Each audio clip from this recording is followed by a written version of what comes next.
Assalamualaikum warahmatullahi wabarakatuh. Perkenalkan, kami dari kelompok 6 ingin presentasi tentang To Be Tailor. Sebelum presentasi, kami ingin memperkenalkan diri terlebih dahulu. Yang pertama yaitu Ani Permatasari, Bayu Aji Saifuddin, Zendiana Twinta Putra.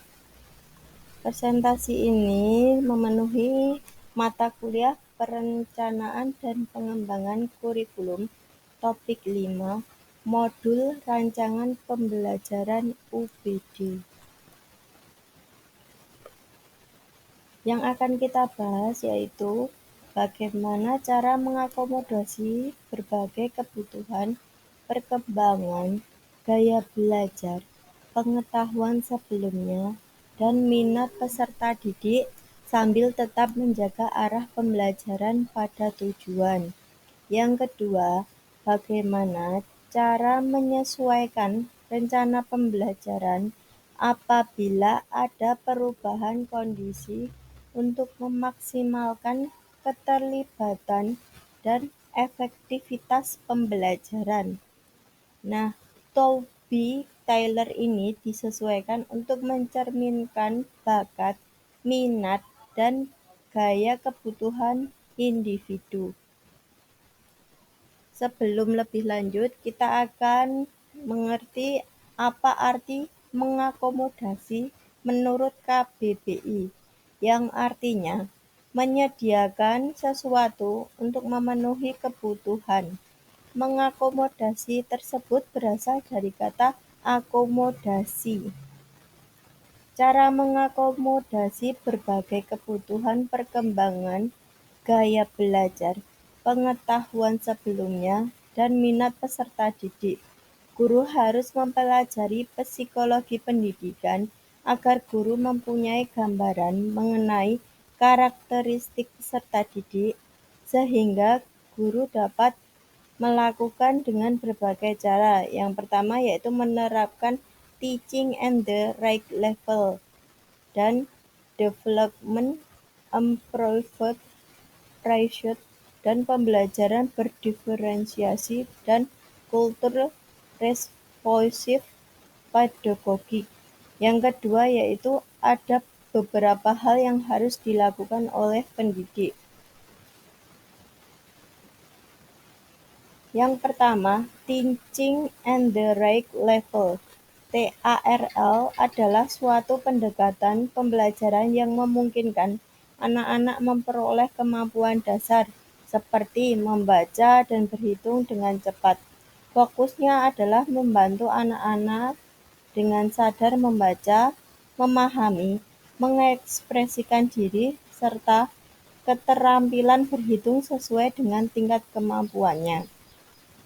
Yang kedua yaitu development improved profits. DAP adalah sebuah pendekatan yang memposisikan anak sebagai pemegang peran utama dalam proses pembelajaran, di mana kegiatan yang akan dan sedang dilakukan mewadahi gagasan anak, memberikan banyak kesempatan untuk anak aktif bergerak dan bertanya dan menjelajah serta mencoba. Yang ketiga yaitu culture responsive pedagogi, yang berpijak pada dasar pemikiran bahwa landasan budaya memainkan peran dalam bentuk gaya belajar dan pada gilirannya menuntut adanya pengajaran yang sejalan dengan lensa budaya. Sehingga model pembelajaran teoritis tidak hanya bertujuan meningkatkan prestasi peserta didik, tetapi juga membantu siswa menerima dan memperkokoh identitas budayanya. Ada beberapa hal yang bisa dilakukan oleh peserta didik. Yang pertama yaitu menyesuaikan kebutuhan peserta didik yang berbeda pada abad 21. Yang kedua, guru melaksanakan tes diagnostik kognitif dan non-kognitif untuk mengetahui kemampuan awal, gaya belajar, dan minat peserta didik. Yang selanjutnya yaitu memfasilitasi proses belajar mengajar. Yang keempat, memberikan diferensiasi proses dan diferensiasi produk. Yang kelima, yaitu memberikan motivasi kepada peserta didik. Selanjutnya yaitu upaya dalam mengakomodir berbagai kebutuhan perkembangan, gaya belajar, pengetahuan sebelumnya, dan minat peserta didik. Dibagi menjadi 3 cara, yaitu yang pertama, cara mengakomodir kebutuhan perkembangan peserta didik.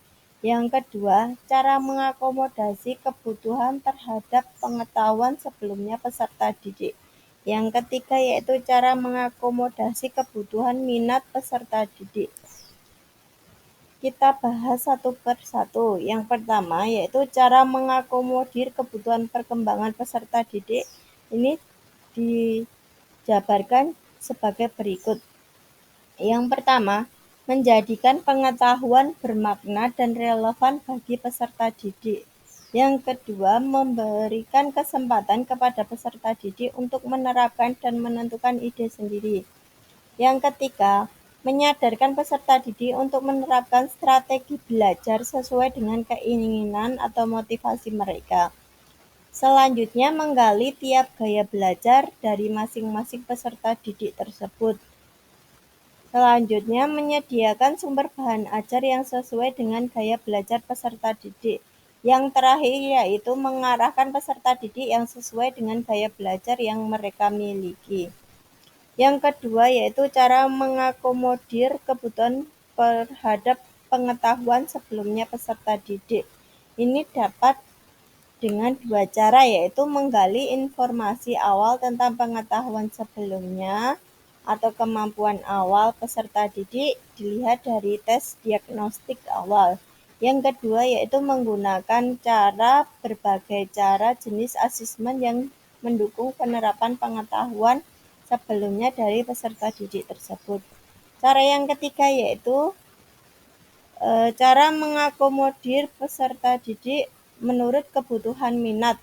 Ini dibagi menjadi 3 cara, yaitu yang pertama, mengarahkan peserta didik untuk terus mengembangkan minat yang dimilikinya, menggunakan berbagai media pembelajaran yang menarik agar dapat menarik perhatian dan keterampilan peserta didik secara aktif dalam proses pembelajaran.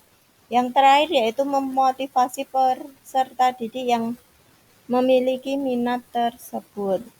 Berdasarkan teori kebutuhan Maslow, ada beberapa langkah yang dilakukan di sekolah dalam upaya mengakomodir pemenuhan kebutuhan peserta didik, yaitu 1.